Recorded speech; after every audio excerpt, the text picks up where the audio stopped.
ان الحمد لله نحمده ونستعينه ونستغفره ونعوذ بالله من شرور انفسنا ومن سيئات اعمالنا من يهده الله فلا مضل له ومن يضلل فلا هادي له واشهد ان لا اله الا الله وحده لا شريك له واشهد ان محمدا عبده ورسوله اما بعد فان خير الحديث كتاب الله وخير الهدي هدي محمد صلى الله عليه واله وسلم وشر الامور محدثاتها وكل محدثة بدعة وكل بدعة ضلالة وكل ضلالة في النار.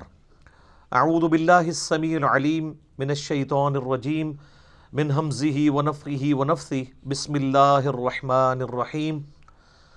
رب اشرح لي صدري ويسر لي امري واحلل عقدة من لساني يفقهوا قولي. بسم الله الرحمن الرحيم. ان الله وملائكته يصلون على النبي يا ايها الذين آمنوا صلوا عليه وسلموا تسليما. اللهم صل على محمد وعلى آل محمد كما صليت على إبراهيم وعلى آل إبراهيم إنك حميد مجيد. اللهم بارك على محمد وعلى آل محمد كما باركت على إبراهيم وعلى آل إبراهيم إنك حميد مجيد. اللهم ربنا آتنا في الدنيا حسنة وفي الآخرة حسنة وقنا عذاب النار. لا إله إلا أنت سبحانك إني كنت من الظالمين. حسبنا الله ونعم الوكيل. يا حي يا قيوم برحمتك أستغيث ولا تكلني إلى نفسي طرفة عين. ربنا آتنا من لدنك رحمة وهيئ لنا من أمرنا رشدا. لا حول ولا قوة إلا بالله العلي العظيم. آمین. الحمدللہ آج 1 دسمبر 2019 کو سنڈے کے دن قرآن کلاس نمبر 6 میں ہم قرآن حکیم کے انٹروڈکشن کے پوائنٹ آف ویو سے بقیہ کے جو 3 علمی پوائنٹس ہیں ان کو ڈسکس کریں گے. پچھلی 5 کلاسوں کے اندر ہم نے قرآن حکیم کے جو 40 پوائنٹس اس کے تعارف کے حوالے سے تھے ان کو ڈیٹیل کے ساتھ کور کیا ہے. 37 پوائنٹس میں نے کور کیے ہیں اور اللہ کے فضل سے یہ جو ایسٹ تیار ہوا ہے قرآن حکیم کے انٹروڈکشن کے اعتبار سے کسی بھی ٹاپک کو آپ جس کو آپ کریٹیکل سمجھتے ہیں اس کو میں نے الحمدللہ ان 5 کلاسوں میں کور کیا اور آج کی آخری کلاس ہے. آج انشاءاللہ امید ہے یہ آخری 3 پوائنٹس بھی کور ہو جائیں گے انشاءاللہ تعالی. علمی پوائنٹ نمبر 38 وہ ہے میرے بھائیوں قرآن حکیم کی سب سے بیسٹ تفسیر کون سی ہے. یہ اکثر لوگ پوچھتے ہیں. تو قرآن حکیم کی سب سے بیسٹ تفسیر وہ ہوگی جو قرآن پاک میں اللہ تعالیٰ نے خود ہی بیان فرما دی ہوگی. کتاب فصلت آیاتہ، یہ وہ کتاب ہے جس کی تفصیل کر دی گئی ہے. اور اس کے بعد اللہ کے محبوب صلی اللہ علیہ وآلہ وسلم کی جو صحیح الاسناد احادیث ہم تک پہنچی ہیں ان کی روشنی میں اس کی بیسٹ تفسیر ہوگی. چونکہ آپ صلی اللہ علیہ وآلہ وسلم کو اللہ تعالیٰ نے ہمارا معلم بنا کر بھیجا ہے. تو اللہ تعالیٰ نے جہاں قرآن نازل فرمایا اس قرآن میں جو ضروری چیزیں اس کے ساتھ جڑی ہوئی تھیں نبی صلی اللہ علیہ وآلہ وسلم کے ذریعے امت تک پہنچا دی. لہٰذا اس پہ کوئی دوسری رائے نہیں ہے کہ دین اسلام کے بنیادی 2 سورسز ہیں، کتاب اللہ اور سنت. اجماع امت جو ہے وہ کتاب و سنت میں ہی داخل ہے کیونکہ اجماع کو حجت ماننا کتاب و سنت کو حجت ماننا ہے. اللہ تعالیٰ نے سورہ القیامہ کے اندر ارشاد فرمایا پارہ نمبر 29 میں آیت نمبر ہے 17. اعوذ باللہ من الشیطان الرجیم. ان علینا جمعہ وقرآنہ، بے شک ہمارے یہ ذمے ہے قرآن کو جمع کرنا اور اس کا پڑھانا. فَإِذَا قَرَأْنَاهُ فَاتَّبِعْ قُرْآنَهُ، تو جب قرآن پاک پڑھا جا رہا ہو تو آپ اس کی اتباع کیا کریں. ثُمَّ إِنَّ عَلَيْنَا بَيَانَهُ، اس کے بعد اس کا بیان یعنی اس کی جو تفسیر ہے وہ بھی ہمارے ذمہ ہے. اس آیت کے کانٹیکسٹ میں صحیح بخاری میں ایک حدیث ہے کہ نبی علیہ السلام پہ جب وحی کا نزول ہوتا تھا تو آپ کہ چونکہ سینہ مبارک پہ یہ نازل ہوتی تھی، روح مبارک پہ، تو آپ علیہ السلام اپنی زبان کو تیزی سے حرکت دیتے تھے تاکہ جو کچھ پڑھا جا رہا ہے جبرائیل علیہ السلام کی طرف سے وہ مجھے کریم ہو جائے، زبانی یاد ہو جائے. تو پھر اللہ تعالیٰ نے نبی علیہ السلام کی تسلی فرمائی کہ آپ اپنی زبان کو تیزی سے حرکت نہ دیا کریں، یہ ہمارے ذمے ہے آپ کے سینے میں قرآن کو جمع کرنا اور اس کے بعد اس کا بیان، اس کی تفسیر وہ بھی ہمارے ذمے ہے جو سنت کی فارم میں ہم تک پہنچی ہے. اب اکثر لوگ یہ سوال پوچھتے ہیں کہ جی قرآن حکیم کی کون سی تفسیر پڑھی جائے، اور اس حوالے سے یہ بات بھی پبلکلی آتی ہے کہ جی تفسیر بالرائے کرنا حرام ہے. اس کے حوالے سے میں پہلے بھی ڈسکشن کر چکا ہوں. جہاں تک احکامات کا تعلق ہے تو ظاہر ہے کہ وہ قرآن حکیم اور صحیح الاسناد احادیث کی روشنی میں ان کو سمجھا جائے گا. لیکن جہاں تک قرآن حکیم کے سائنٹیفک فیکٹس ہیں تو وہ جیسے جیسے سائنس آگے جا رہی ہے اور ہڈن ٹروتھس جو اس یونیورس کے ہیں وہ انسان پہ ایکسپوز ہو رہے ہیں تو اس کی بنیاد پہ ان چیزوں کو سمجھنا ضروری ہوگا. اس کے حوالے سے میں نے پچھلی دفعہ ڈسکشن کی تھی کہ ہمارے پرانے بزرگوں سے قرآن حکیم کا ترجمہ اور تفسیر کرتے ہوئے کئی فاش غلطیاں صرف اسی لیے ہوئیں کہ اس وقت سائنس کا اتنا علم نہیں تھا. اس کی وجہ سے انہوں نے ترجمے میں بھی اپنی طرف سے کچھ چیزیں داخل کر دیں جو اس وقت ان کے پاس لمیٹڈ نالج تھا، اس کو مد نظر رکھتے ہوئے، جو آج غلطیاں جو ہیں وہ مسلمانوں کے لیے وبال جان بنی ہیں. تو یہ یاد رکھیے گا کہ قرآن حکیم کے صرف ٹیکسٹ کی گارنٹی ہے. اس کے ترجمے کے اندر کوئی شخص الفاظ کا چناؤ غلط کر لیتا ہے یا تفسیر کرتے ہوئے غلط بات لکھتا ہے تو وہ قرآن حکیم اس کو آن نہیں کرتا.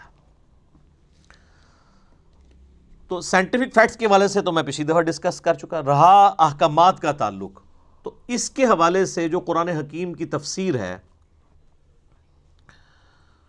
سب سے بیسٹ تفسیر وہ تفسیر ہوگی جو قرآن حکیم کی آیات اور صحیح الاسناد احادیث کی روشنی میں ہوگی. اس حوالے سے امت میں کئی ایک تفاسیر لکھی گئیں، سینکڑوں کی تعداد میں تفاسیر موجود ہیں، درجنوں میں نہیں ہے. لیکن سب سے پہلے جو اسلام میں قرآن حکیم کو بنیاد بنا کے جو تفسیر لکھی گئی وہ 4 صدی ہجری میں ایک بزرگ فوت ہوئے ہیں. آپ 3 صدی ہجری کا بھی ان کو کہہ سکتے ہیں. 310 ہجری میں وہ فوت ہوئے. ابن جریر طبری رحمہ اللہ تعالی، المتوفی 310 ہجری. آپ سمجھ لیں امام بخاری امام مسلم کے ہم اثر ہیں آلموسٹ. امام بخاری 256 ہجری میں فوت ہوئے، امام مسلم 261 میں، یہ 310 میں فوت ہوئے. ان کی تفسیر کو کہا جاتا ہے تفسیر ابن جریر یا تفسیر طبری بھی. انہوں نے تاریخ کی بھی ایک کتاب لکھی ہے، وہ تاریخ طبری ہے. یہ ایک پہلی کوشش تھی قرآن حکیم کی تفسیر، اور یہ بڑی ڈیٹیلڈ تفسیر ہے. ابھی تک اس کا اردو ترجمہ نہیں آیا. تاریخ ابن جریر یعنی تاریخ طبری کا اردو ترجمہ آ گیا ہے، لیکن تفسیر ابن جریر کا ابھی تک نہیں آیا. البتہ اس کی اگر آپ نے تلخیص دیکھنی ہو تو 8ویں صدی ہجری میں ایک بہت بڑے محدث گزرے ہیں، حافظ عماد الدین ابن کثیر رحمہ اللہ تعالی، المتوفی 774 ہجری، 774 ہجری میں فوت ہوئے. انہوں نے تفسیر لکھی، اسے تفسیر ابن کثیر کہا جاتا ہے. وہ مارکیٹ میں 6 جلدوں میں اویلیبل ہے اردو ترجمے کے ساتھ. اب تو اس کا اگلا ورژن بھی آ چکا ہے، تحکیم اور تخریج کے ساتھ بھی آ گئی ہے. قرآن حکیم کی سب سے بیسٹ تفسیر بالروایا، احادیث کی روشنی میں، روایات کی روشنی میں پوری دنیا میں جو مانی جاتی ہے وہ تفسیر ابن کثیر ہے. اگرچہ اس میں بھی کئی ایک دیو مالائی قصے کہانیاں بھی انہوں نے لکھ دی ہیں، ان کو اگر چھوڑ دیا جائے اور جو کچھ جعلی روایتیں بھی لکھ دیں ان کو بھی چھوڑ دیا جائے اور صرف صحیح الاسناد احادیث کو دیکھا جائے تو اس سے بیسٹ کوئی تفسیر نہیں ہے.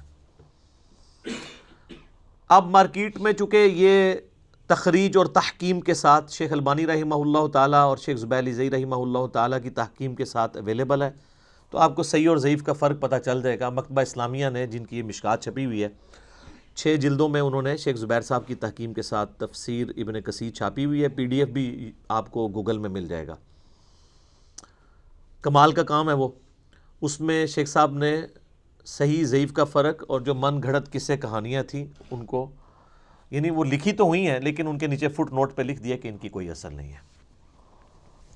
اور وہی چیزیں ہیں جو لوگ پھر غلط عقیدوں کی بنیاد بنا کے پیش کرتے ہیں۔ جی وہ تفسیر ابن کثیر میں بھی لکھا ہوا ہے۔ تفسیر ابن کثیر میں لکھا ہونے کا یہ مطلب نہیں کہ قرآن و حدیث میں لکھا ہوا ہے۔ ایک عالم ہے، اس نے کوئی ایک واقعہ لکھ دیا، اس میں تو بڑے عشق مشوقی والے بھی واقعات لکھے ہوئے ہیں، ان کی کوئی اصل نہیں ہے۔ ہاں، حافظ ابن کثیر جو آیت لے کے آئے، جو حدیث لے کے آئے، اس کو آپ فالو کریں گے۔ باقی انہوں نے جو واقعات لکھ دیے کچھ، ان کی کوئی حقیقت نہیں ہے، نہ اس کو بنیاد بنا کے کوئی عقیدہ رکھا جا سکتا ہے۔ عقیدے کا سورس کتاب و سنت ہے۔ تفسیر ابن کثیر چونکہ ڈیٹیلڈ ہے، اس لیے یعنی لوگوں کے لیے پڑھنے میں بھی تردد ہوتا ہے۔ اسی کو مزید تلخیص کے ساتھ ایک جلد کے اندر اہل حدیث مکتبہ فکر کی جانب سے بڑا اچھا کام ہوا ہے۔ احسن البیان ایک قرآن کی تفسیر ہے، حافظ صلاح الدین یوسف صاحب کی، آلموسٹ ان کی 90 سال کے قریب عمر ہے۔ دارالاسلام والوں کا اکثر وہی کام کر رہے ہوتے ہیں۔ سعودی عرب سے بھی حاجیوں کو جو مفت تفسیر دی جاتی ہے وہ وہی ہے۔ پاکستان میں بھی آپ کو احسن البیان کے نام سے دارالاسلام والوں سے مل جائے گی۔ اس کا ایک بڑے یعنی سائز میں بھی ورژن آ چکا ہے۔ اس میں ریڈ اور بلیک کلر، 2 کلرز انہوں نے یوز کیے ہیں۔ ریفرنسز ریڈ کلر میں ہیں اور رائٹنگ بلیک کلر میں، فونٹ بھی موٹا ہے۔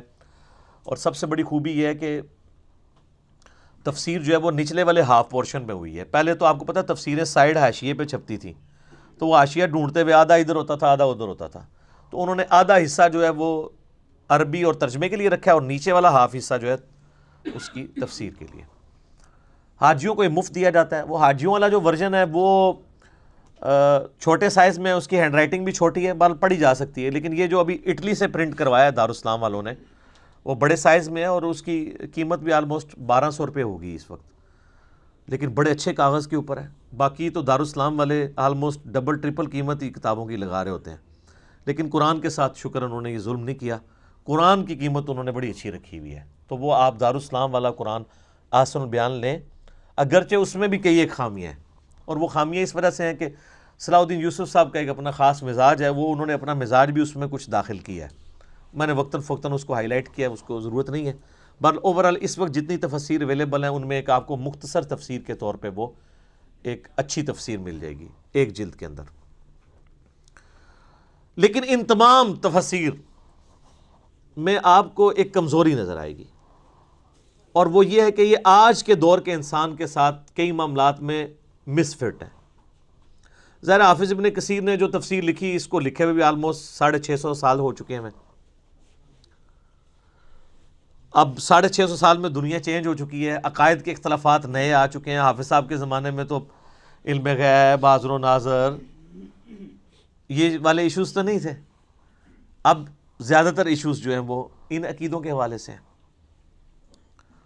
تو اس لیے یہ چیزیں آپ کو وہاں پہ خالی نظر آئیں گی۔ اس میں حافظ صاحب کا کوئی قصور نہیں ہے، ظاہر اس زمانے میں ایشو ہوتے تو وہ یقیناً اس کو ایڈریس کرتے۔ لیکن ایک چیز جو میں سمجھتا ہوں ان تفسیر میں کمزوری ہیں، وہ یہ ہے کہ قرآن حکیم جگہ جگہ تورات، زبور، انجیل کے حوالے پیش کرتا ہے۔ ایتونی بکتاب من قبل ھذا او اثارۃ من علم ان کنتم صادقین، لاؤ میرے پاس جو تمہارے پاس الہامی کتابیں موجود ہیں۔ اس طریقے سے سورہ آل عمران میں آتا ہے کہ تورات لے کے آؤ، اس میں پڑھ کے دیکھو کہ جو تم عقیدے اڈاپٹ کیے ہوئے ہو، اونٹ کے گوشت کے حوالے سے کانٹیکسٹ میں خصوصاً بات ہو رہی تھی سورہ نساء کے اندر، سورہ آل عمران کے اندر، پارہ نمبر 4 کے سٹارٹ میں۔ اسی طریقے سے جگہ جگہ جو یہودیوں کے فاسد نظریات کا ذکر آتا ہے، ان کی کتابوں کی تحریف کا ذکر آتا ہے، اور کچھ چیزیں قرآن اپنے حق میں استعمال کرتا ہے ان کتابوں کی، تو ظاہر وہ کتابیں تو دنیا میں موجود ہیں، تورات اور انجیل دنیا میں موجود ہے، اگرچہ تحریف شدہ ہے، وہ تو قرآن کے نزول کے وقت بھی تحریف شدہ تھی، اس کے باوجود اللہ تعالیٰ ان کتابوں کی طرف ریفر کرتا تھا کہ اس میں یہ چیزیں موجود ہیں۔ آج بھی جو اسٹیبلش تورات، انجیل اور صحائف جو ہیں وہ بنی اسرائیل کے پیغمبروں کے، وہ انجیل مقدس کے نام سے Anarkali society, Bible society Anarkali Lahore والوں نے پرنٹ کی ہے، اس میں وہ ساری چیزیں موجود ہیں۔ جب قرآن ان چیزوں کے حوالے پیش کرتا ہے تو ہمارے مفسرین کا یہ کام تھا کہ اس وقت وہ محنت کر کے ان حوالوں کو تلاش کرتے ہیں، لیکن معذرت کے ساتھ یہ کام حافظ ابن کثیر نے نہیں کیا، اور یہ اتنی بڑی کمزوری ہے کہ جس کی وجہ سے ایک آج کا پڑھا لکھا نوجوان جب ان چیزوں کو پڑھتا ہے تو وہ کنفیوز ہوتا ہے کہ بھی جب قرآن اس کی بات کرتا ہے تو پھر لائن تورات میں وہ آیات کہاں موجود ہیں، رجم کی سزا کے حوالے سے ہوں یا باقی چیزیں ہوں۔ یہ کام امت میں ایک بندے نے کیا ہے، اور اس نے وہ کام کر کے ان ساری تفسیروں کو پیچھے چھوڑ دیا۔ میرے خیال میں اسلامک ہسٹری میں علا وجہ بصیرت، میں چونکہ اکثر تفسیر پڑھ چکا ہوں، قرآن پاک کی سب سے بیسٹ تفسیر اگر کسی بندے نے کی ہے نا تو وہ مولانا مودودی رحمہ اللہ تعالی ہے۔ تفہیم القرآن، تفہیم القرآن کا صرف آپ مقدمہ ہی پڑھ لینا تو آپ کو اس کے اندر جو بجلی بھری ہوئی ہے وہ سمجھ آ جائے گی۔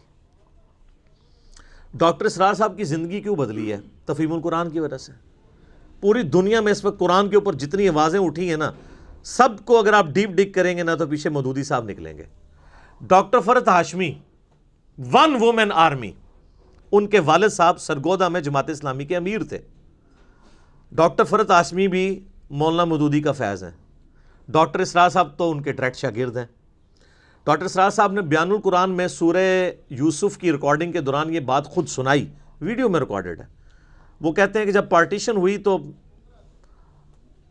پنجاب میں، جو مشرقی پنجاب ہے جو اس وقت انڈیا میں، محصور ایک علاقہ تھا، اس علاقے کا نام بھی محصور تھا، اور کہتے ہیں اس میں ہم محصور بھی ہو گئے، اور میں میٹرک کا سٹوڈنٹ تھا۔ تو کہتے ہیں ہم مورچے بنا کے مسلمانوں کی حفاظت کے لیے بیٹھے ہوتے تھے، پورا دن کرنے کو کام نہیں ہوتا تھا۔ تو ان دنوں مولانا مودودی رحمہ اللہ کی جو تفسیر ہے تفہیم القرآن، یہ ان کا جو رسالہ نکلتا تھا ترجمان القرآن، اسی کے نام پہ انہوں نے پبلیکیشن بھی بنائی ہوئی ہے ترجمان القرآن کے نام سے۔ تو اس میں مودودی صاحب کی تفسیر چھپ رہی تھی، تو ان دنوں سورہ یوسف کے اوپر مودودی صاحب لکھ رہے تھے۔ تو کہتے ہیں میرا بڑا بھائی جو ہے وہ جماعت اسلامی میں تھا، میں میٹرک میں تھا، میں نے عربی رکھی ہوئی تھی، عربی مجھے بھی آتی تھی، فارسی بھی تھوڑی بہت آتی تھی، تو میں نے ترجمان القرآن سے سورہ یوسف کی مودودی صاحب کی تفسیر جب پڑھنی شروع کی تو میرا دل قرآن کی طرف مائل ہوا۔ تو پھر میں نے ارادہ کیا کہ میں نے قرآن کا علم حاصل کرنا ہے۔ ویسے کنگ ایڈورڈ سے وہ میڈیکل ڈاکٹر بھی بن کے فارغ ہوئے، لیکن پیرلل میں انہوں نے مودودی صاحب سے اور امین احسن اصلاحی صاحب سے قرآن کی تعلیم بھی حاصل کی۔ تو وہ کہتے ہیں سورہ یوسف کی تفسیر نے میری زندگی بدل دی۔ مولانا مودودی نے سورہ یوسف کی جو تفسیر کیا، آپ سارے پرانے بزرگوں کی تفسیریں اٹھا کے دیکھ لیں، اینڈ پہ آپ مودودی صاحب کی تفسیر پڑھیں تو آپ کو اتنا فرق نظر آئے گا جتنا ایک پرائمری پاس اور پی ایچ ڈی میں نظر آتا ہے۔ کیوں؟ سورہ یوسف میں حضرت یوسف علیہ السلام کا جو واقعہ بیان ہوا ہے نا، اس کا ایک ورژن تورات کے اندر بھی موجود ہے۔ تورات، زبور، انجیل وہ کٹھی چھپی ہوئی ہے، جو انجیل مقدس، پورا حضرت یوسف علیہ السلام کا ذکر اس میں موجود ہے۔ جو شروع کا چیپٹر ہے پیدائش، کس طریقے سے یوسف علیہ السلام کے بھائیوں نے ان کے ساتھ کیا، اور اس طریقے سے سارے معاملات چلے۔ اب قرآن پاک میں بھی سورہ یوسف میں حضرت یوسف علیہ السلام کی پوری بایوگرافی ہے، لیکن تورات اور یوسف علیہ السلام کا جو واقعہ قرآن میں آیا یہ آپس میں میچ نہیں کرتے۔ کئی جگہ باتیں میچ کرتی ہیں، کئی جگہ فرق ہیں۔ اب اس وقت یہ ضرورت تھی کہ قرآن کی جب تفسیر لکھی جائے، اور قرآن پرانی الہامی کتابوں کا بھی ذکر کرتا ہے، تو کسی عالم کو تو چاہیے تھا ان 1400 سالوں میں کہ وہ ان کی الہامی کتابیں اٹھاتا، اس میں سے وہ آیات نقل کرتا، پھر قرآن کی آیات نقل کرتا، پھر ان کو کمپیئر کرتا اور بتاتا ہے کہ کس کا ورژن درست ہے کس کا غلط ہے۔ زیرو کام ہوا ہوا ہے اس کے اوپر، کسی پرانے بزرگ نے کام نہیں کیا۔ یہ جو پرانے بزرگوں کی لکیر پیٹتے رہتے ہیں نا، یہ میرے ساتھ آگے بات کریں، میں ان کو بتاؤں پرانے بزرگوں نے کتنی چیزیں جو ہیں ان کو ان اٹینڈڈ چھوڑا ہے جو ضرورت تھی، اور وہ کمزوریاں آ کے بعد کے لوگوں نے پوری کی ہیں۔ یہ تو ذالک فضل اللہ یؤتی من یشاء۔ اب آپ سر محنت کریں، یہاں 100 کے قریب لوگ بیٹھے ہیں، باقی ہزاروں لوگ ہماری ویڈیوز دیکھتے ہیں۔ آپ سورہ یوسف کی تفسیر تفہیم القرآن میں پڑھیں، آپ کو اگر خرید نہیں سکتے پی ڈی ایف ہماری ویب سائٹ سے ڈاؤن لوڈ کر لیں، اور اس کے بعد آپ ابن کثیر کو اٹھا لیں، تبری کو اٹھا لیں، احسن البیان اٹھا لیں، اور جتنی تفسیریں ہیں۔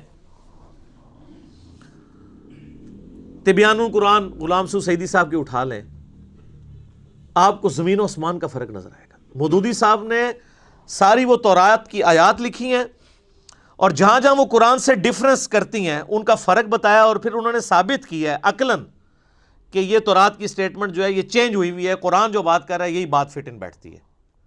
عقل کے پیرائے کے اوپر انہوں نے ایک ایک چیز کو ثابت کیا۔ یہ تو میں ایک آپ کو ورژن بتا رہا ہوں، اس کے علاوہ بھی قرآن حکیم میں جہاں جہاں وہ آیات آتی ہیں جس میں اللہ تعالیٰ تورات کی طرف مائل کرتا ہے تو وہ ڈھونڈ کے لے کے آتے ہیں وہ آیات۔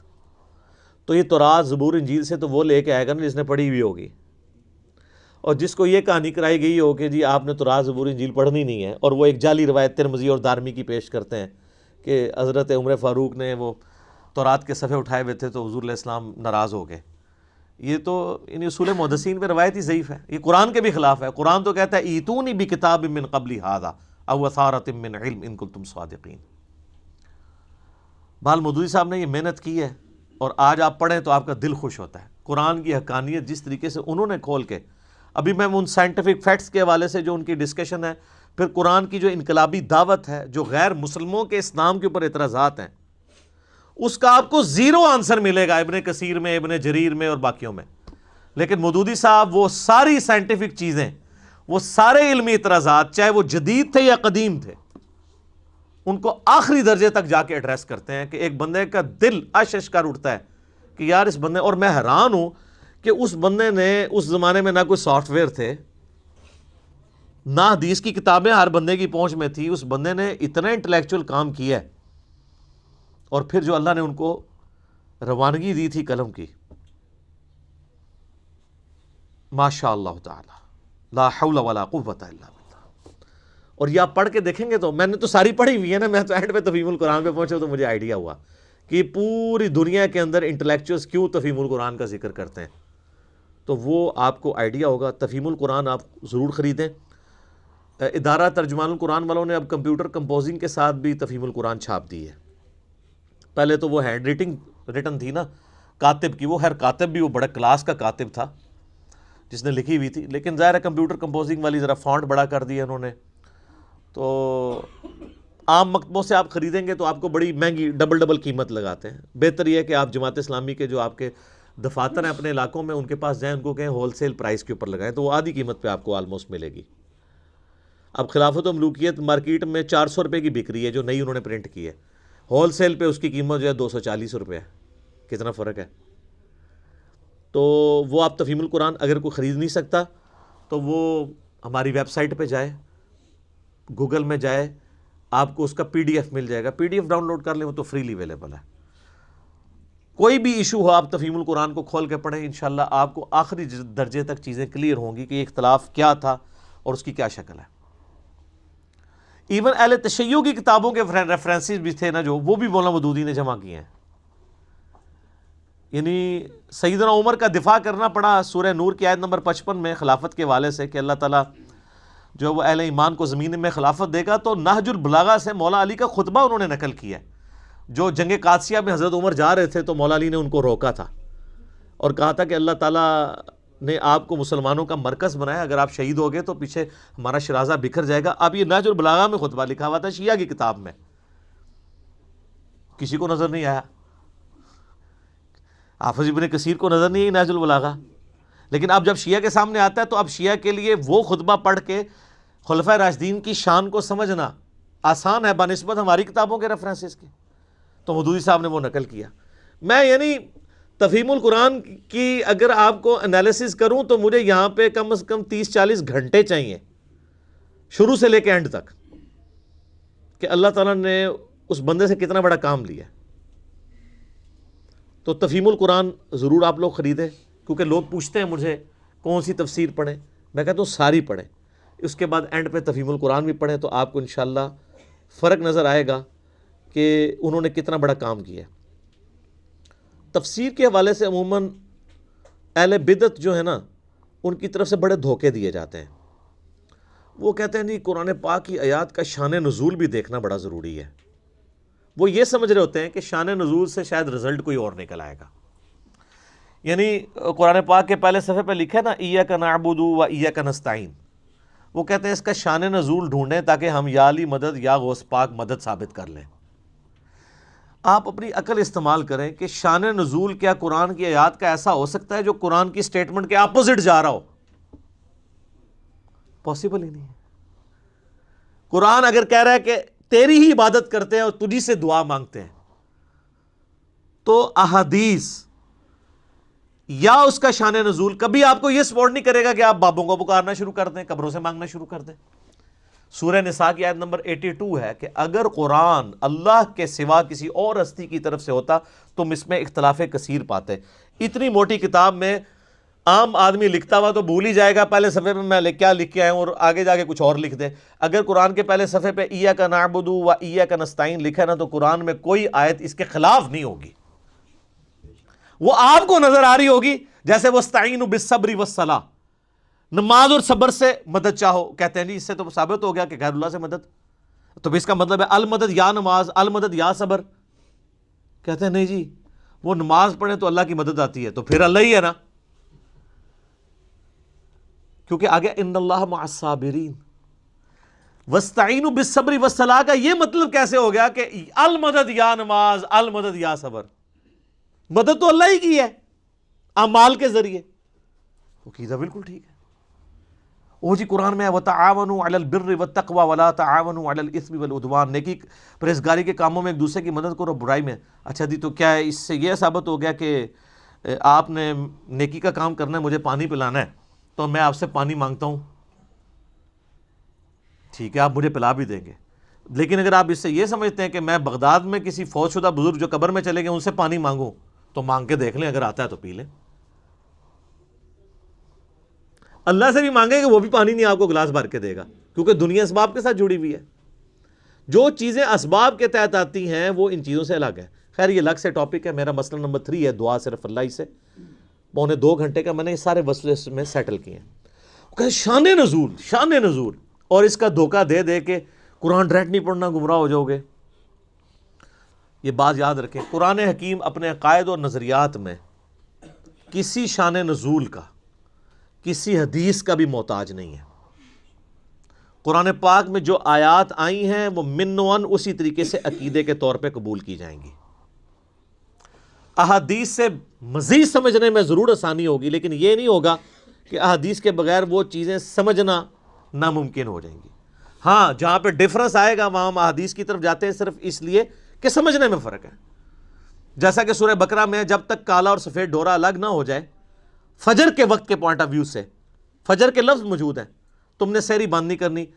بخاری میں آتا ہے عدی ابن حاتم نے وہ سفید اور کالا دھاگا رکھ لیا ہوا تھا، اور وہ دیکھتے رہتے تھے جب تک ان دونوں کے کلر علیحدہ نہیں ہوتے سحری کرتے تھے۔ حالانکہ من الفجر موجود تھا، فجر کے ساتھ آسمان کے ڈوروں کا ذکر ہے، لیکن حدیث نے بریف کر دیا وہ نہ بھی ہو حدیث تب بھی ہم فجر سے آسمان کا ڈورا ہی مراد لیں گے۔ جب کوئی فرق لگ جائے وہ علیحدہ بات ہے۔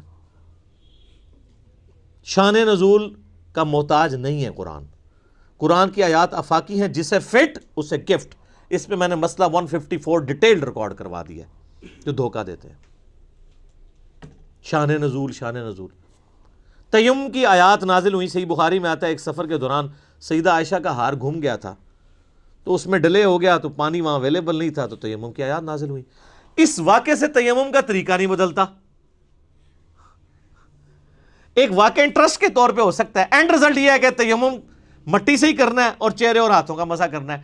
شان نزول سے فرق کیا پڑا؟ ایک ہسٹوریکل ریکارڈ ہی ایڈ ہوا نا۔ اس کو میں دنیاوی مثال سے بتاتا ہوں۔ کیا آپ کے لیے اس کا شان نزول جاننا ضروری ہے کہ ٹریفک سگنل جب ریڈ ہوتا ہے اس پہ ہم کیوں کھڑے ہوتے ہیں اور گرین پہ کیوں چلتے ہیں؟ اور اس کا شان نزول جاننے سے کیا ریڈ اور گرین اپوزٹ ہو جائیں گے؟ کسی کے دماغ میں اس وقت یہ بات آئی ہوگی کہ ریڈ کلر خون کا ہے، خون خطرے کی علامت ہے، تو ہم ریڈ کلر سے مراد یہ لیتے ہیں کہ آپ نے کھڑے ہو جانا ہے۔ اور گرینری آنکھوں کو بھاتی ہے، نیچر میں بھی اللہ تعالیٰ نے گرینری رکھی ہے، تو گرین کے اوپر ہم چلیں گے۔ آپ اس کی جتنی مرضی توجیحات بیان کریں، اینڈ رزلٹ یہ ہے کہ ریڈ پہ کھڑے ہونا ہے اور گرین پہ چلنا ہے۔ اینڈ رزلٹ میں کوئی فرق پڑا ہے؟ تو اس کی ہسٹری جاننے سے آپ کے انٹرسٹ میں اضافہ ضرور ہوگا، فرق نہیں پڑے گا آپ کو ہسٹری پتا ہو یا نہ ہو، فالو آپ نے گرین اور ریڈ کو کرنا ہے۔ اس طرح قرآن پاک کی آیات کا شان نزول پتا ہو یا نہ ہو، فالو آپ نے آیات کو ہی کرنا ہے۔ لیکن ایک اور چیز ہے، وہ ہے کانٹیکسٹ، سیاق و سباق وہ ضروری ہے، اور وہ قرآن میں ہی موجود ہوتا ہے، اس کے لیے حدیث کی ضرورت نہیں ہوتی. Point to be noted. اگر قرآن کو آپ حدیث کا محتاج کر دیں گے تو پھر قرآن تو ناقص کتاب ہو جائے گی نا. اگر آپ کہیں گے نماز کا طریقہ نہیں ہے قرآن میں، تو قرآن نے کب دعویٰ کیا کہ نماز کے طریقے کے لیے یہ کتاب نازل ہوئی ہے؟ یہ تو احکامات ہیں، اس کا ٹاپک ہی نہیں ہے قرآن میں نماز کا طریقہ. نماز کی فرضیت کا ذکر ہے اور اس کے لیے سنت کی طرف دھکیل دیا گیا. من یطع الرسول فقد اطاع اللہ قل ان کنتم تحبون اللہ فاتبعونی یحببکم اللہ. عقیدے کے اعتبار سے قرآن پاک ایک پرفیکٹ کتاب ہے. اعمال اس کا ٹاپک ہی نہیں ہے، اعمال کی ترغیب صرف ٹاپک ہے. کانٹیکسٹ جو ہوتا ہے نا وہ قرآن کے اندر سیاق و سباق موجود ہوتا ہے. اس کے بغیر اگر آپ قرآن کو سمجھیں گے تو پھر وہی کام کریں گے جو اس وقت جاہل علماء کر رہے ہیں کہ آیات کو بیچ میں سے نکال کے اپنا لقمہ اس کے منہ کے اندر ڈال دیتے ہیں.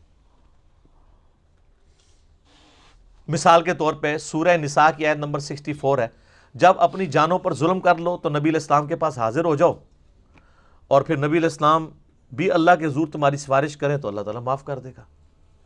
وہ کہتے ہیں دیکھیں جی ہمیں تو بتا دیا گیا کہ آپ نے گناہوں کی معافی کے لیے نبی علیہ السلام کے پاس جانا ہے، قبر رسول پہ جا کے عرض کرنی ہے، اور پھر وہ اللہ کے حضور کریں گے تو آپ کی.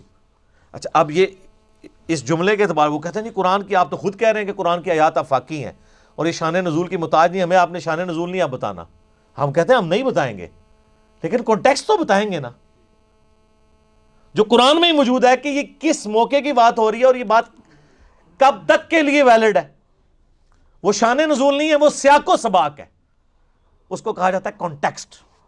اور وہ قرآن میں ہی موجود ہے کہ یہودی جو اوپر سے مسلمان ہو گئے تھے منافقین تھے، جب اپنی مرضی ہوتی تھی تو نبی علیہ السلام سے فیصلہ کرواتے تھے، جب مرضی نہیں ہوتی تھی تو فیصلہ لے کے یہودیوں کے پاس چلے جاتے تھے. تو پھر نبی علیہ السلام کو اللہ تعالیٰ نے قرآن میں فرمایا کہ انہوں نے جو ظلم کیا نا کہ اپنا فیصلہ آپ سے نہیں کروایا، کلمہ گو ہوتے ہوئے جو اندر سے منافق تھے، قانونی طور پہ تو مسلمان تھے، صحابی بھی تھے قانوناً، اندر سے منافق تھے، اور یہ جا کے طاغوت سے فیصلے کرواتے ہیں نا. ان کو چاہیے کہ یہ اب آپ کے پاس آئیں، آپ سے معافی مانگیں، اللہ سے معافی مانگیں، آپ ان کے لیے سفارش کریں، پھر اللہ ان کو معاف کرے گا جو انہوں نے عہد شکنی کی ہے. اس کا قبر رسول پہ جا کے مانگنے سے کوئی تعلق ہی نہیں تھا. اس کا کانٹیکسٹ قرآن کے اندر ہی موجود ہے. آپ پچھلی آیات پڑھنی شروع کریں، پھر اس سے اگلی آیت بڑی سخت آئی، اے نبی مجھے تیرے رب ہونے کی قسم اگر تو کسی معاملے میں فیصلہ فرما دے اور یہ اپنے دل میں اس کے بارے میں بھی کوئی حرج پائیں گے نا، ایمان والے نہیں ہو سکتے جب تک سر تسلیم خم نہ کر دیں. وہ کہتے ہیں نہیں وہ آفاقی ہیں. ہم کہتے ہیں چلے for the sake of argument agreed. تو اس میں تو ہے کہ اپنے فیصلے نبی علیہ السلام سے کروانے چاہیے. تو ٹھیک ہے، پھر آپ عدالتیں بند کر دیں، جب کبھی جھگڑا ہو قبر رسول پہ حاضر ہو، اندر سے آواز آ جائے گی. کہتے ہیں نہیں یہ اس طرح تو نہیں ہوگا، تو جو آپ پھر بنائے ہوئے کیتا وہ بھی نہیں ہوگا. یہ علمی پھکی ہے کہ اگر آپ نے اس کو وہ سمجھنا ہے. اور اس سے بڑی یہ کہ ثقیفہ بنی ساعدہ میں جو مسئلہ مس ہینڈل ہوا، جس کی وجہ سے آج تک امت دو ٹکڑے ہوئی ہے، میرا اس کے اوپر کلپ بھی ہے، سیدہ فاطمہ کا قاتل کون. حضرت ابوبکر اور حضرت علی میں اختلاف ہوا، 6 مہینے تک بخاری مسلم میں آتا ہے حضرت علی نے بیعت نہیں کی ہے. یار کسی کے دماغ میں نہیں آیا وَلَوْ أَنَّهُمْ إِذْ ظَلَمُوا أَنفُسَهُمْ جَاءُوكَ سورہ نساء نمبر 64 کے تحت حضرت ابوبکر اور علی مشورہ کرتے ہیں، آؤ جی قبر رسول سے فیصلہ کرتے ہیں، قرآن میں تو ہے اپنے ہر فیصلے میں نبی کو حاکم مانو، ابھی پوچھ لیتے ہیں آپ کا وصی کون ہے. یہ وہ علمی پھکی ہے کہ اس کے بعد ایک ڈکار آتا ہے اور جیسے وہ بندے کی روح پرواز کر جاتی ہے نا، ان کی شیطنت ان کے اندر پرواز کر جاتی ہے، یا علمی موت مر جاتے ہیں. اگر نہیں قبول کریں گے تو مر جائیں گے، ادروائز اپنی اصلاح کر لیں گے. نبی علیہ السلام کے دفنانے کے اوپر اختلاف ہو گیا. کچھ صحابہ نے کہا بیت المقدس لے جاتے ہیں، کچھ نے کہا بقیع غرقد. ترمذی میں آتا ہے سیدنا ابوبکر نے کہا کہ میں نے نبی علیہ السلام سے یہ بات سنی تھی کہ اللہ تعالیٰ نبی کو اس وقت موت دیتا ہے، اس جگہ پہ موت دیتا ہے جو اس کے لیے پسند فرماتا ہے. تو میرا خیال ہے کہ اللہ تعالیٰ نے سب سے بہترین جگہ جو نبی کی موت کے لیے پسند کی ہے نا، وہی سب سے بہتر جگہ ہے کہ وہاں قبر کھودی جائے. تو جس چرپائی پہ آپ فوت ہوئے ہیں نا، اس چرپائی کے ایگزیکٹ نیچے قبر کھودی جائے. وفات النبی پہ میں نے 2 گھنٹے کا لیکچر دیا، مسئلہ 163. تو کسی نے نہیں کہا کہ رسول اللہ صلی اللہ علیہ وسلم نے پوچھ لیتے ہیں آپ کو کہاں دفنا ہے. تو کانٹیکسٹ کیا ہوتا ہے، کیا سے کیا بنا دیتے ہیں. اور یہ 2 نمبری سارے کر رہے ہیں. آپ اہل حدیث کی طرف آ جائیں. جو میں نے جس تفسیر کی تعریف کی ہے سن البیان کی، لیکن میں نے بتایا کہ وہ خاص مینٹلٹی سے لکھتے ہیں. وہ قرآن حکیم میں جو سورہ بقرہ کی آیات آئیں نا کہ ہم نے داؤد علیہ السلام کو جو ہے وہ خلیفہ چنا، اور اس سے پہلے طالوت اور جالوت کی جنگ کا ذکر آتا ہے کہ وقت کے پیغمبر جو سموئیل علیہ السلام تھے، ان سے ان کے امتیوں نے کہا کہ آپ ہمارے لیے ایک بادشاہ مقرر کر دیں جس کے نیچے ہم جمع ہو کے قتال کریں کافروں کے ساتھ. تو اس میں آتا ہے کہ وہ بادشاہ مقرر کیا اللہ تعالیٰ نے وحی کے ذریعے طالوت کو. اس میں ملک کے الفاظ ہیں. صلاح الدین یوسف صاحب چونکہ آپ پتہ ہے سعودیہ کے ساتھ تعلق تھا، انہوں نے اس میں سے ملوکیت ثابت کر دی، اور انہوں نے کہا لوگ ملوکیت کو بڑا برا کہتے ہیں، دیکھیں اللہ تعالیٰ نے بھی ملک بنایا ہے. اور سر اللہ تعالیٰ نے ملک بنایا تھا طالوت کو، شاہ فہد کو اللہ تعالیٰ نے ملک نہیں بنایا، اور نہ یزید کو اللہ تعالیٰ نے ملک بنایا ہے. وہ ان کی ملوکیت کو ثابت کرنے کے لیے کہنا شروع کر دیے کہ وہ دیکھیں ملک کا لفظ موجود ہے، لہذا بادشاہت بھی بڑی اچھی چیز ہوتی ہے. تو پھر میں نے اس کے اوپر رد کیا تھا. 6830 نمبر حدیث ہے سیدنا عمر کی صحیح بخاری میں کہ جو تلوار کے زور کے اوپر خلیفہ چنا جائے اس کی خلافت اسٹیبلش ہی نہیں ہوگی. کس طریقے سے دھونس اور زبردستی کے ساتھ یزید اس امت پہ مسلط ہوا، اس کی خلافت تو اسٹیبلش ہی نہیں ہوئی. وہ خلافت تو ہے ہی نہیں، ملوکیت ہے. تو صلاح الدین یوسف صاحب نے ملوکیت کا ثبوت قرآن سے دے دیا، جس طریقے سے صوفیاء نے غیر اللہ سے استمداد کا ثبوت سورہ نساء سے دے دیا. لیکن ہم یہ دو نمبری نہیں کرتے. کیوں؟ کیونکہ نہ میں وابی نہ میں بابی، میں ہوں مسلم علمی کتابی. بات علمی کتابی ہوگی. وہ جی تراویاں کنیاں ہوندیاں نے، وی تراوی، وی آ گیا تو تراوی وی ہوگی. تراوی دیکھو نا جی، تراوی. علم کی دنیا میرے بھائی، علم کی دنیا میں جذبات کی کوئی حیثیت نہیں ہوتی. جو جدھر ڈنڈی مارے گا نا وہ پکڑا جائے گا اس نے کہاں ڈنڈی ماری ہے. عجیب و غریب قسم کے رزلٹ نکالنے شروع کر دیتے ہیں. جو میں نے بتایا وَاسْتَعِینُوا بِالصَّبْرِ وَالصَّلَاةِ سے المدد یا نماز نکال لیا. یہاں پہ جن دنوں میں ہم ڈسکشن کیا کرتے تھے آج سے 10-12 سال پہلے، ایک شیعہ ذاکر آ گئے اور استمداد پہ بات شروع ہوئی. وہ کہہ رہے کہ اللہ سے بھی مانگ سکتے ہیں. میں نے کہا یار کہاں مانگ سکتے ہیں، ایک آیت بتاؤ وَاسْتَعِینُوا بِالصَّبْرِ وَالصَّلَاةِ. میں نے کہا اس کا مطلب المدد یا نماز، المدد یا صبر. کہتے نہیں. تو میں نے کہا پھر؟ کہتا نہیں اللہ کی مدد. وہ جو آیات پیش کرے میں نے پمفلٹ میں سارے وسوسے لکھے ہوئے ہیں، مختصر کرتے کرتے کرتے اینڈ رزلٹ یہ نکلا اس نے ہاتھ اٹھا دیے. کہتا نہیں میں بڑے مفتی کو فون کروں گا اپنے آیت اللہ کو. میں نے کہا ملا سپیکر آن کیا. اب آیت اللہ بھی وہی دلائل دے رہا ہے جو وہ مجھے دے بیٹھا تھا. تو اس نے اپنے آیت اللہ کا مذاق اڑانا اور کہتا سر جی یہ کوئی دلیل ہے وَاسْتَعِینُوا بِالصَّبْرِ وَالصَّلَاةِ کو اور کڈو.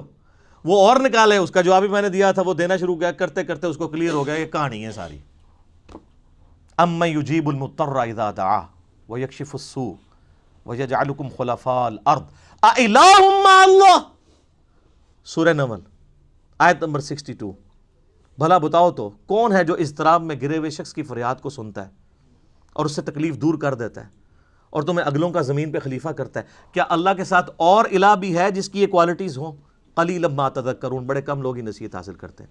اس آیت میں اللہ نے کہا ہے کہ اللہ کے سوا جس کو بھی تم مدد کے لیے پکارتے ہو گویا اسے خدا مانے ہوئے ہو. یہ تو جھگڑا ہی نہیں ہے کہ مولا علی کو اختیار ہے یا نہیں ہے. مولا علی کو اختیار بھی ہو، فرشتوں کو اختیار بھی ہو، انبیاء اور جنوں کو اختیار بھی اللہ نے دیا ہو، پھر بھی پکاریں گے کسے؟ اللہ کو. بارش کون برساتا ہے؟ ڈیوٹی کس کی ہے؟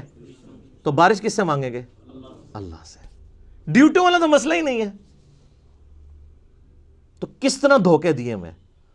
تو اس طرح کے دھوکوں سے نپٹنے کے لیے آپ کو ایک دفعہ جھوم کے کہنا پڑے گا کہ نہ میں وابی نہ میں بابی، میں ہوں مسلم علمی کتابی. آپ تفہیم القرآن ضرور پڑھیں جی، اس میں انشاءاللہ تعالیٰ آپ کو کئی ایک چیزیں اس حوالے سے مزید کلیئر ہو جائیں گی. چونکہ یہ شان نزول اور کانٹیکسٹ کا دھوکہ دیا جاتا ہے، لہٰذا یہ میری علمی ذمہ داری تھی کہ میں آپ کو اس کے اوپر ڈیٹیل گفتگو کرتا. آپ اندازہ کریں کہ اب آلموسٹ 40 منٹ میرے اس ایک پوائنٹ پہ لگ گئے ہیں. چونکہ رٹی ٹائی تو باتیں نہیں میں نے کرنی ہوتی، نہ وہ کرنی ہوتی ہے جو بزرگوں نے کتابوں میں لکھی ہوئی ہیں. میں تو اس معاشرے کا رہنے والا ہوں اور یہاں کی گمراہیاں آبزرو کرتا ہوں. پوائنٹ صرف میں نے نوٹ کیا ہوتا ہے کہ اس میں نے بات کرنی، باقی اللہ جو کروا دے. علمی پوائنٹ نمبر 39 وہ ہے میرے بھائیوں قرآن حکیم کے مسلمانوں پہ حقوق کون سے ہیں. ایک مسلمان پہ قرآن کے کون کون سے حق ہیں جو اس نے پورے کرنے ہیں بینگ اے مسلم. اس پہ بھی 1 گھنٹہ چاہیے، لیکن بڑی اچھی فارم میں یہ کام آلریڈی ایک بندے نے کر دیا ہے، ڈاکٹر اسرار صاحب رحمہ اللہ تعالی. ان کا ایک چھوٹا سا کتابچہ ہے جو لاکھوں کی تعداد میں پرنٹ ہو چکا ہے اور دنیا کی کئی زبانوں میں ٹرانسلیٹ ہو چکا ہے. قرآن حکیم کے مسلمانوں پہ 5 حقوق. ہم ہماری ویب سائٹ سے بھی ڈاؤن لوڈ کر سکتے ہیں، انگلش میں بھی ہے، آپ کو عربی میں، فارسی میں، اردو میں مل جائے گا. چھوٹا سا کتابچہ ہے، آپ کے اندر بجلی بھر دے گا اور آپ کو پہلی دفعہ پڑھ کے یہ اندازہ ہوگا یار میں کہاں کا مسلمان ہوں، میں نے تو قرآن کا کوئی بھی حق پورا نہیں کیا. بل وہ 5 حق میں بتا دیتا ہوں. اب میں ایک حق پہ 1 گھنٹہ بول سکتا ہوں، لیکن نہیں بولوں گا، وہ آلریڈی کام ہوا ہوا ہے. باقی میرے 6 لیکچرز میں جتنا رونا رو چکا ہوں وہ سب کچھ اسی کے گرد ہی تھا. نمبر 1 قرآن پر ایمان لانا. ماشاءاللہ وہ تو سارے لائے ہوئے ہیں. خالی ایمان یعنی قرآن کو ماننا، اصل مسئلہ ہے قرآن کی ہی ماننا. نمبر 2 اس کی تلاوت کرنا. نمبر 3 قرآن کو سمجھنا. بس اب آپ کا ڈاؤن فال شروع ہو گیا. نمبر 4 اس پر عمل کرنا اوسدو کا. اور نمبر 5 اس کی تبلیغ کرنا سب سے مشکل. وَتَوَاصَوْا بِالْحَقِّ وَتَوَاصَوْا بِالصَّبْرِ. پھینٹی پکی. تو ماشاءاللہ پہلے 2 تو اکثر دنیا کے مسلمان پورے کر ہی رہے ہوں گے کسی نہ کسی فارم میں، ایمان اور تلاوت. اگر کوئی لادہ بھی نہیں تلاوت کرتا، وہ کہتا ہے قرآن نماز میں تو میں تلاوت کر ہی رہا ہوں نا سورہ فاتحہ کی، تو یہ 2 حق تو میں ڈیٹم لیول پہ پورے کر رہا ہوں. لیکن قرآن کو سمجھنا، قرآن کہا جاتا ہے کہ دنیا میں سب سے پڑھی جانے والی کتاب قرآن ہے، لیکن اس کا تلخ پہلو یہ ہے کہ دنیا میں سب سے زیادہ بغیر سمجھ کے پڑھی جانے والی کتاب بھی قرآن ہی ہے. سورہ فرقان آیت نمبر 30 وقال الرسول یا رب ان قوم اتخذوا هذا القرآن مہجورا. رسول اللہ شکایت کریں گے قیامت والے دن، اے اللہ میری امت نے قرآن کو پیٹھ کے پیچھے ڈال دیا تھا. اس پہ تو اتنا رویا جا سکتا ہے. پچھلی دفعہ میں نے وہ جو ناروے میں قرآن والا واقعہ ہوا تھا، لوگ تو وہ انگریزوں کو برا کہہ رہے ہیں. انگریزوں سے بڑے دشمن تو یہاں مسلمان علماء بیٹھے ہیں جنہوں نے مسلمانوں کو قرآن سے دور کیا. اسی آج میں نے شعیب بھائی کو کہا، وہ قرآن کے بارے میں ایک ماہر القادری رحمہ اللہ تعالیٰ ایک بہت اچھے شاعر گزرے ہیں، بڑے ڈیسنٹ. انہوں نے قرآن کی فریاد ایک اس کی شاعری کی ہے. وہ آج آپ کو ہماری علمی مجلس کے سٹارٹ میں ہم وہ ان سے پڑھوائیں گے کہ قرآن مسلمانوں سے چیخ چیخ کے کیا کہہ رہا ہے کہ تم مجھے طاقوں میں سجاتے ہو، مجھ پہ خوشبو لگاتے ہو، طوطا مینا کی طرح مجھے رٹوا بھی دیتے ہو، لیکن جو میرے احکامات تھے اس کو پس پش تم نے ڈالا ہوا ہے. تو یہ کتابچہ ضرور پڑھیں. قرآن حکیم کے مسلمانوں پہ 5 حقوق ڈاکٹر اسرار صاحب رحمہ اللہ تعالیٰ کا. تو اس علمی پوائنٹ کو میں ادھر ہی چھوڑتا ہوں تاکہ میں اس کو آج مکمل کر لوں. آخری علمی پوائنٹ نمبر ہے 40 نمبر. وہ ہے میرے بھائیوں ہمارے محبوب امام کائنات سید الاولین والآخرین شفیع المذنبین رحمۃ للعالمین سیدنا و مولانا امام اعظم محمد رسول اللہ صلی اللہ علیہ وآلہ وسلم کا آلۂ دعوت یہ قرآن ہے، انسٹرومنٹ آف دعوت. وَأُوحِيَ إِلَيَّ هَذَا الْقُرْآنُ لِأُنذِرَكُمْ بِهِ وَمَنْ بَلَغَ. سورہ الانعام آیت نمبر 19. اے نبی فرما دو قرآن مجھے اس لیے وحی کیا گیا تاکہ اس کے ذریعے میں تمہیں ڈر سناؤں اور جس تک بھی یہ کتاب پہنچ جائے اس کتاب کے ذریعے ڈر سنانا ہے. فضائل اعمال کے ذریعے نہیں، فضائل سنت کے ذریعے نہیں، بلکہ اس کتاب کے ذریعے. اعلی دعوت قرآن. نبی علیہ السلام کا واحد معجزہ جس پہ دعوی نبوت ہے وہ قرآن. اس پہ میں گھنٹوں پچھلی کلاسوں میں بول چکا ہوں. نبی صلی اللہ علیہ وآلہ وسلم کے ہر خطبے کا آغاز صحیح مسلم میں آتا ہے اما بعد فإن خیر الحدیث کتاب اللہ، کتاب اللہ کی تعریف کے ساتھ. نبی علیہ السلام نے حجۃ الوداع کے موقع پر یہ جو حدیث تھی صحیح مسلم کی 2005 نمبر فإن خیر الحدیث کتاب اللہ، حجۃ الوداع کی حدیث صحیح مسلم میں 2950 ہے. جابر بن عبداللہ کہتے ہیں اور اس کو روایت کیا امام باقر نے.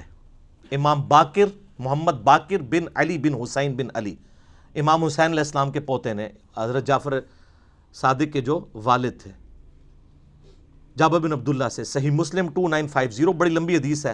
نبی علیہ السلام کے حج کے چیپٹر کی مشکات میں بھی آپ کو حج والے چیپٹر میں پہلی حدیث ملے گی.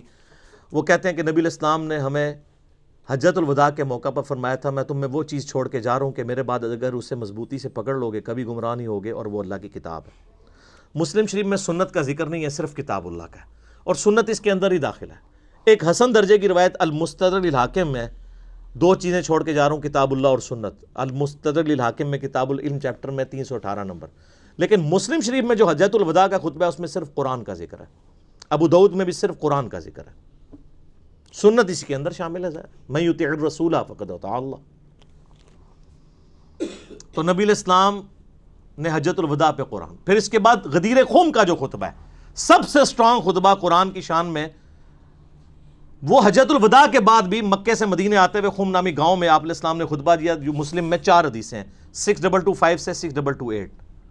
اے لوگو آگاہ ہو جاؤ، میں بھی ایک انسان ہوں، قریب ہے کہ اللہ کا قاصد یعنی موت کا فرشتہ میرے پاس آئے اور میں اس کی دعوت قبول کر لوں۔ میں اپنے بعد تم میں 2 بھاری چیزیں چھوڑ کے جا رہا ہوں، ان میں سے پہلی چیز اللہ کی کتاب ہے، تم اس کتاب کو پکڑو، اپنا تعلق اس کتاب کے ساتھ مضبوط کرو۔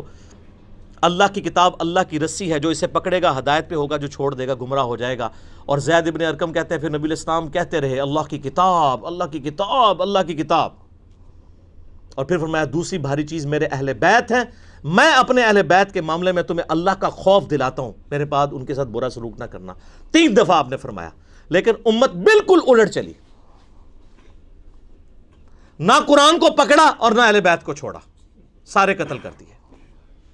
اچھا یہ ماہر القادری کا ہی شعر ہے، ان کے ہاتھوں سے لٹی باغ رسالت کی بہار، جو نمازوں میں پڑھتے صدا پڑھتے رہے صلی اللہ۔ کافر مارتے دکھ نہ ہوتا، وہ کہتے ہیں جو نماز میں اللہم صلی اللہ محمد وعلی آل محمد پڑھتے رہے انہوں نے ہی رسول اللہ کے خاندان کو ذبح کیا۔ یہ بھی ماہر القادری کا شعر ہے، جنہوں نے وہ قرآن کی فریاد لکھی ہے، تاکوں میں سجایا جاتا ہوں۔ بڑا کلاس کا شاعر تھا یہ ماہر القادری۔ تو یہاں پہ غدیر خم پہ بھی قرآن، اور پھر وسیع بھی قرآن، بخاری اور مسلم دونوں میں ہے۔ بخاری میں نبی علیہ السلام کی وفات والے چیپٹر میں عبداللہ ابن ابی اوفا سے کسی نے پوچھا کہ کیا نبی علیہ السلام نے اپنا وصی کسی کو بنایا تھا؟ انہوں نے کہا نہیں۔ تو انہوں نے کہا پھر ایک عام آدمی کے لیے کیوں لازم ہے کہ وہ مرتے وقت وصیت کرے؟ انہوں نے کہا اس لیے کہ نبی علیہ السلام نے ہمیں قرآن پہ چلتے رہنے کی وصیت کی تھی، وصی رسول بھی قرآن۔ ہم حضرت ابوبکر صدیق رضی اللہ تعالیٰ عنہ کو خلیفۃ الرسول مانتے ہیں، وصی رسول نہیں مانتے، کیونکہ صحیح مسلم میں اما عائشہ سے کسی نے پوچھا کیا نبی علیہ السلام نے اپنا خلیفہ کسی کو بنایا تھا؟ انہوں نے کہا نہیں۔ تو انہوں نے پوچھا اگر بناتے تو انہوں نے کہا میرا خیال ہے کہ ابو بکر کو بناتے۔ ان کا ابو بکر کے سوا کسی کو بناتے ہیں؟ تو فرمایا عمر کو، اور کہا اس کے سوا؟ تو فرمایا ابو عبیدہ ابن جراح کو۔ اما عائشہ خود کہہ رہی ہیں صحیح مسلم میں، اگر حضرت ابوبکر وصی رسول ہوتے تو اما عائشہ خود کہتی ہیں وصی رسول وہ ہیں، خلیفۃ الرسول ہے، صحابہ کے اجماع سے، نہ کہ وصی رسول۔ باقی وہ جو نمازیں پڑھانے والے ہیں تو مولا علی نے بھی نمازیں پڑھائی ہیں۔ بخاری میں حدیث ہے ابو بکر کے علاوہ سارے دروازے بند کر دو، ترمذی میں حدیث ہے کہ علی کے سوا سارے دروازے بند کر دو۔ اشارے دونوں طرف ملتے ہیں، غدیر خم پہ مولا علی کی طرف اشارہ ملتا ہے اور باقی جگہوں پہ حضرت ابو بکر کی طرف، تو وہ صحابہ کے اجماع نے چنا۔ یہ علیحدہ سے ایک ٹاپک ہے، مسئلہ 55B 3 گھنٹے کا اس پہ ریکارڈڈ ہے۔ وصی رسول کون؟ قرآن۔ تو قرآن کے گرد ہی ساری چیز گھومتی ہے۔ اس حوالے سے میں نے ایک ریسرچ پیپر لکھا ہے امام الانبیاء کی دعوت قرآن، اور میرا مسئلہ نمبر 1 2 گھنٹے کا وہ ریسرچ پیپر میں نے سارا پڑھایا ہے، توفیق ہو تو وہ ضرور دیکھیں۔ اور پچھلے دنوں جو یہ ناروے والا واقعہ ہوا ہے اس پہ میں نے کئی ایک احادیث بیان کی تھی قرآن کی عظمت کے حوالے سے، اور اس آیت کو حرز جاں بنا لیں، سورۃ الفرقان آیت نمبر 30، وقال الرسول یا ربی ان قوم اتخذوا ھذا القرآن مہجورا۔ قیامت والے دن نبی علیہ السلام شکایت کریں گے کہ میری قوم نے، میری امت نے قرآن کو پیٹھ کے پیچھے ڈال دیا تھا۔ صحیح مسلم میں حدیث ہے 534 نمبر، والقرآن حجت لک او علیک، قیامت والے دن قرآن یا تیرے حق میں دلیل بنے گا یا تیرے خلاف دلیل بن جائے گا۔ صحیح بخاری میں سیدنا ابو بکر کا پہلا خطبہ ہے کتاب الاعتصام بالکتاب والسنہ چیپٹر میں، کتاب و سنت کو مضبوطی سے پکڑنا۔ انتہائی گستاخانہ خطبہ ہے ہماری ڈاکٹرن میں، لیکن قرآن و سنت میں فٹ بیٹھتا ہے۔ اس میں حضرت ابوبکر کہتے ہیں کہ اللہ تعالیٰ نے اپنے نبی کو اس کتاب کے ذریعے ہدایت دی، اب یہ تمہارا کام ہے کہ کتاب باقیوں تک پہنچا کے اس کتاب کے ذریعے انہیں ہدایت دو، کیونکہ وہ کہیں گے کیا نبی گمراہ تھے؟ نہیں، وَوَجَدَكَ ضَالًّا فَهَدَىٰ، اے نبی تمہیں ہم نے اپنی محبت میں خود رفتہ پایا اور ہدایت کی اعلیٰ ترین درجے تک پہنچا دیا۔ ہر نبی پیدائشی نبی ہوتا ہے، لیکن جب وحی کا نزول اس کے اوپر ہوتا ہے پھر اس کی ہدایت کامل درجے تک پہنچ جاتی ہے، گمراہ کبھی بھی نہیں ہوتا نبی۔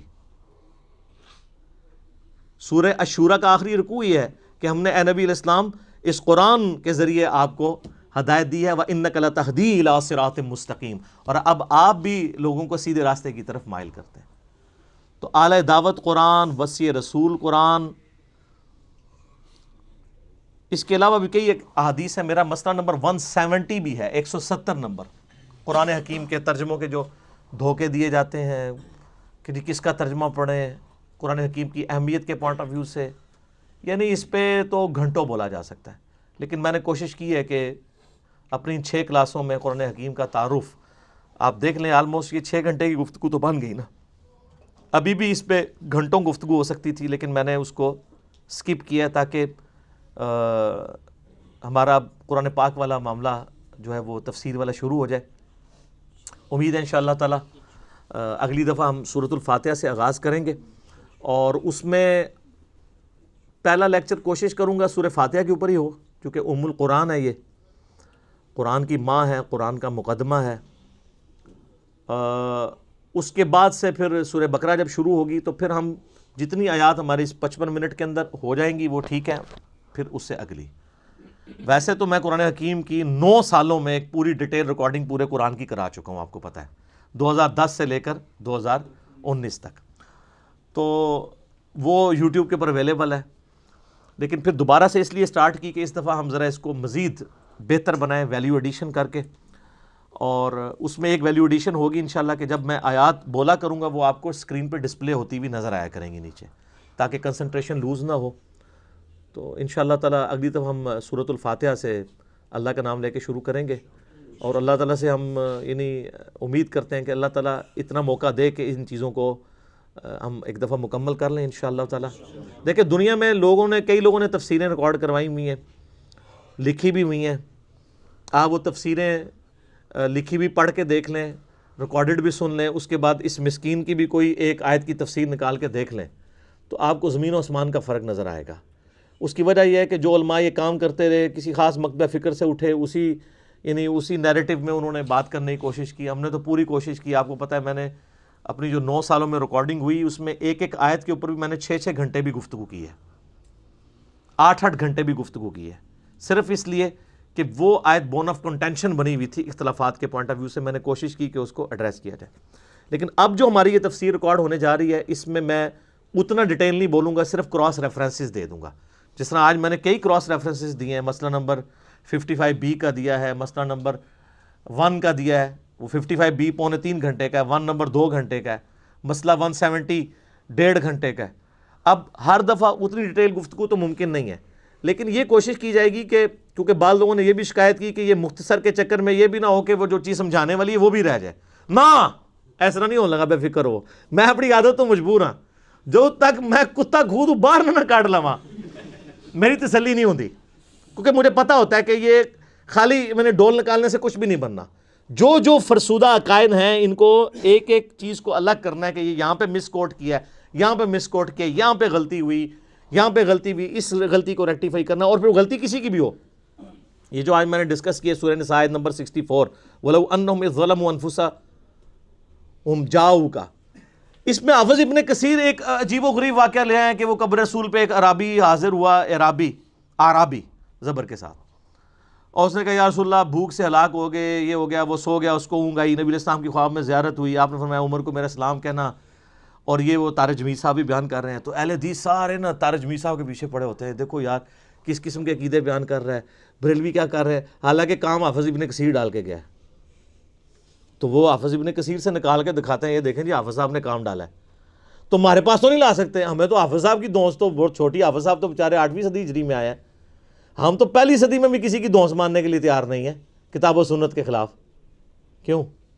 کیونکہ نہ میں وہابی نہ میں بابی، میں ہوں مسلم علمی کتابی۔ یہ کہنا آسان ہے علمی کتابی، لیکن یہ اطیع اللہ و اطیع الرسول، اس پہ چلنا بہت مشکل ہے کیونکہ وہ آگے وَأُولِي الْأَمْرِ مِنْكُمْ کے ساتھ پھر تنازع بھی آ جاتا ہے، وہ جب تنازع آتا ہے تو فَرُدُّوهُ إِلَى اللَّهِ وَالرَّسُولِ کی طرف آنا مشکل ہوتا ہے، کیونکہ تلوار لٹکی ہوئی ہوتی ہے نا۔ اسی لیے میں کہتا ہوں حسین نہیں روزانہ ماما جمدیاں، کیوں؟ اس لیے کہ یہ بہت کم لوگوں کا لیول ہوتا ہے کہ برائی کو ہاتھ سے روکیں۔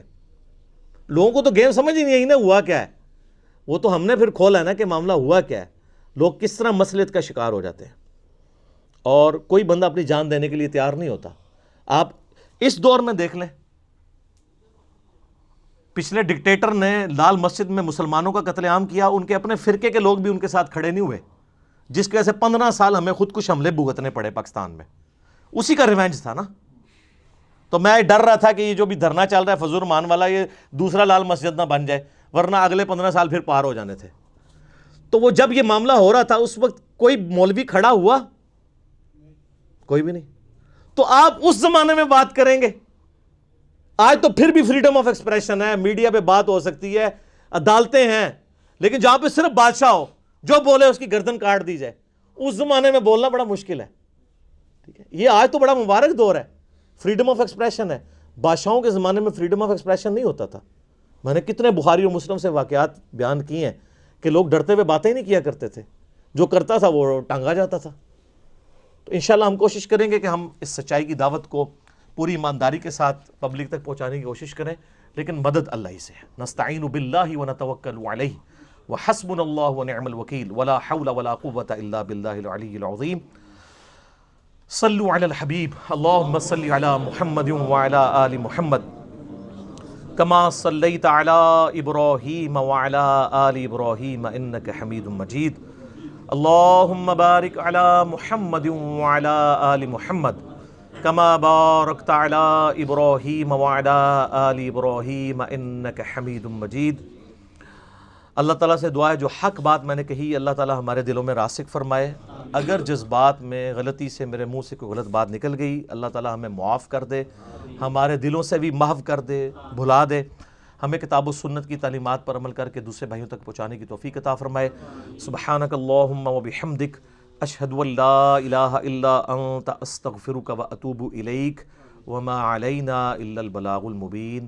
جزاکم اللہ خیرا۔